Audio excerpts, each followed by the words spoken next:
মধ্যপ্রাচ্য যদি বাঁচতে চায়, বিশ্ব যদি শান্তি চায়, এই ইসরায়েলকে পৃথিবী থেকে নিচ্ছিন্ন করতে হবে। ঠিক কিনা জোরে বলেন? ইসরায়েল মধ্যপ্রাচ্যের জন্য ক্যান্সার। এবং আমেরিকার বিরুদ্ধে, ভারতের বিরুদ্ধে, ইসরায়েলের বিরুদ্ধে শরীরের শেষ রক্ত বিন্দু পর্যন্ত কথা বলতে হবে। ইরানের জন্য তো অন্তত আমরা দোয়া করব। একই বিশ্বের মধ্যে দুই রকমের আইন হতে পারে না। আপনারাও যদি বাদ দেন পরমাণু অস্ত্র, তাহলে ইরান তারাও বাদ দেবে। ঠিক কিনা? ইসরায়েলকে গলা টিপে ধরা এখন বর্তমানে মুসলমানদের জন্য অসৎ কাজে বাধা দিতে হবে। ঠিক কিনা?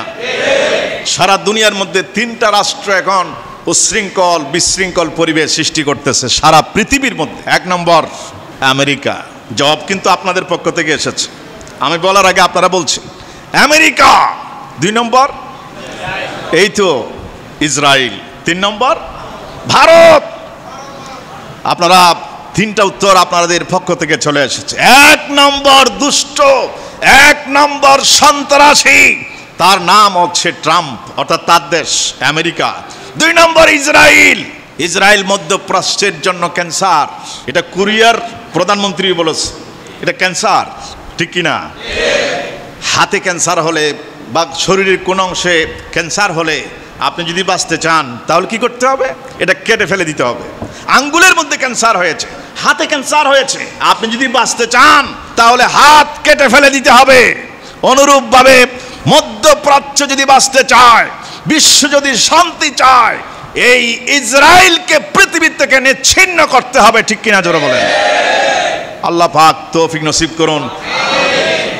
ইসরায়েলের মানুষ তো এখন ইঁদুরের গর্তের মধ্যেও ভয় পাচ্ছে, বাংকারের ভিতরে ঢুকে আশ্রয় নিচ্ছে। যেমন করে তার পার্শ্ববর্তী দেশ, এটা তো তাদের দেশ না, এটা মুসলমানদের দেশ, ফিলিস্তিনের গাজাকে কবরস্থানে পরিণত করেছে। ঠিক কিনা? তখনও মারেছে, 20 বছর পর্যন্ত মারতেছে ফিলিস্তিনের মুসলমানদেরকে। গাজার মধ্যে একটা বিল্ডিংও নাই, সব শেষ। আল্লাহ আছে না নাই? আর জোরে বলুন, আল্লাহর পাওয়ার কম না বেশি? এমন ভাবে আজ ইরানিরা মারতেছে, আপনারা বুঝতেই পারবেন না সংবাদ না দেখলে। এগুলো দেখলেই মজা লাগে। ভাত না খাইয়া এই সংবাদগুলো দেখতে ইচ্ছা হয়। আমার মুসলমানদের রক্ত ঝরাইছো, ফিলিস্তিনের মানুষকে ধ্বংস করে দিয়েছো, তাদের ভূখণ্ড দখল করেছো। আল্লাহ রাব্বুল আলামিনের আযাব গজব এখন শুরু হয়েছে। ঠিক কিনা? আমরা দোয়া করি ইরানের জন্য, ইরান যাতে এই মধ্যপ্রাচ্য থেকে, সারা পৃথিবী থেকে এই ইসরায়েলকে ধ্বংস বা নিচ্ছিন্ন করে। ঠিক কিনা? জোরে বলেন আমিন। ওয়া আমর বিল মারুফ, সৎ কাজের আদেশ দাও। ওয়ানহা আনিল মুনকার, অসৎ কাজে বাধা দাও। বিজ্ঞানের যুগে এখন আপনারা তো শুনতেছেন রাডার ফাঁকি দেওয়ার পরমাণু অস্ত্র এখন তৈরি হয়ে গেছে। আলহামদুলিল্লাহ বলেন। ইরানের জন্য তো অন্তত আমরা দোয়া করব। ইরান শিয়ারা ভ্রান্ত একটি দল, এটা চিরসত্য। 72 দলের এক দল শিয়া, এরা হচ্ছে বাতিল ফেরকা, সেটা এক জিনিস। কিন্তু এখন একজন মানুষ, আপনার ইরানের মানুষ, ইরানের বসবাসকারী যারা মানুষ আছে, তাদের প্রতি যে অপরাধ করতেছে ইসরায়েল, এই আপনার ইরানের উপর যে আক্রমণ করেছে, তার দাঁত ভাঙ্গা জবাব দেওয়া মুসলমানদের জন্য ফরজ আইন। ঠিক কিনা? বলেন না ঠিক কিনা? তাদের দাঁত ভাঙ্গা জবাব দিতে হবে।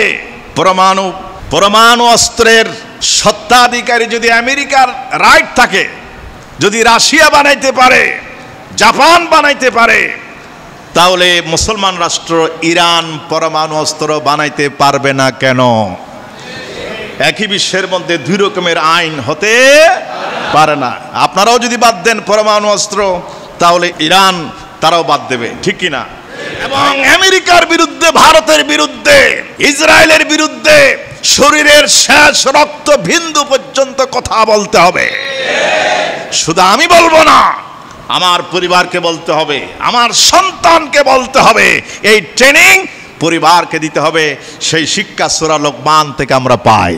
সুবহানাল্লাহ। মৃত্যু হবে কি না? 99 না 100? 100 মৃত্যু হবে।